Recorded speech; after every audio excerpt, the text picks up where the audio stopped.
सिद्धार्थ शुक्ला एक ऐसा नाम जिसने बॉलीवुड में तो बहुत ज़्यादा काम नहीं किया, मगर जितना भी काम किया उससे करोड़ों दिलों में जगह बनाई है। चाहे वो बालिका वधू में उनका कैरेक्टर हो, खतरों के खिलाड़ी को जीतना हो, या फिर बिग बॉस 13 की ट्रॉफी अपने घर ले जाना हो। और साथ ही में बद्रीनाथ की दुल्हनिया में अंगद बेदी के कैरेक्टर को कौन भूल सकता है। इन्हीं सब चीज़ों के साथ साथ अपनी dashing personality, amazing acting skill और एक ऐसा राइट एटीट्यूड जिसके आगे सलमान खान जैसी स्ट्रॉन्ग पर्सनैलिटी भी अपने घुटने टेक गई। ऐसी पर्सनैलिटी जिसको 2 सितंबर की सुबह हार्ट अटैक से हमने खो दिया। और ये न्यूज़ सुनते ही पूरे बॉलीवुड में सन्नाटा पसर गया कि आखिर ये 40 साल का यंग एक्टर हम सबको अलविदा कैसे कह सकता है।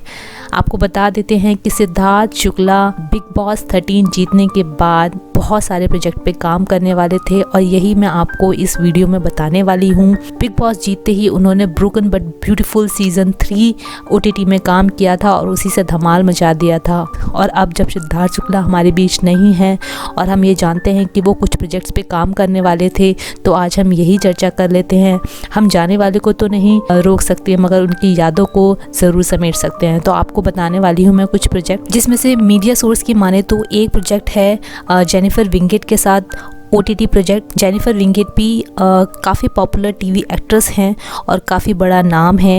उनके साथ वो OTT प्रोजेक्ट पे काम करने वाले थे, दोनों स्क्रीन शेयर करने वाले थे, मगर इसकी अभी तक ऑफिशियल अनाउंसमेंट नहीं हुई थी और सभी को इस सीरीज़ का बेसब्री से इंतज़ार था। अब बात कर लेते हैं उनके दूसरे प्रोजेक्ट के बारे में, जिसमें वो मोनिका डोंगरा और पंकज त्रिपाठी जैसे नाम के साथ काम करने वाले थे। डिज्नी प्लस हॉटस्टार का ये OTT प्रोजेक्ट था, जिसका जॉनर क्राइम थ्रिलर था, जिसमें सिद्धार्थ शुक्ला एक बहुत ही अहम भूमिका निभाने वाले थे।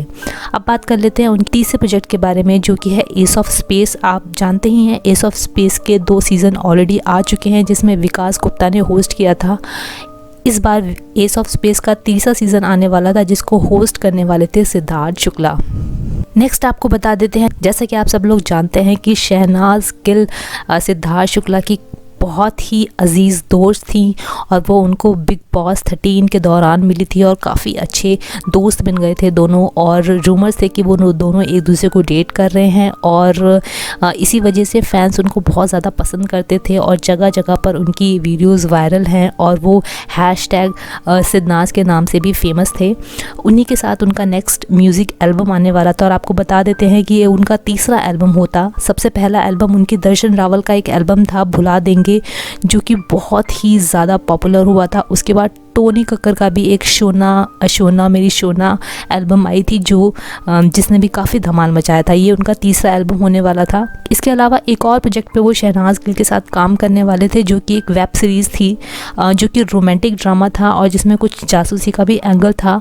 और इसके लगभग 10 एपिसोड होने वाले थे और मीडिया की रिपोर्ट की माने तो दोनों ने ही इस वेब सीरीज़ को साइन कर लिया था। इसके अलावा कुछ मूवीज़ में भी सिद्धार्थ शुक्ला देखे जाने वाले थे, जिसमें वो एक मूवी में प्रभास के साथ काम करने वाले थे। जाहिर है ये प्रोजेक्ट तो शायद नहीं रुकेंगे, बट हम सब लोग हमेशा ही सिद्धार्थ शुक्ला को हमेशा याद करेंगे और उनकी वीडियोस देखकर उनको एडमायर करेंगे। इसके अलावा सिद्धार्थ शुक्ला को हम अपने चैनल पर्सनैलिटी तक की तरफ से श्रद्धांजलि अर्पित करते हैं। फिर मिलती हूँ आपसे नेक्स्ट वीडियो में। Bye bye.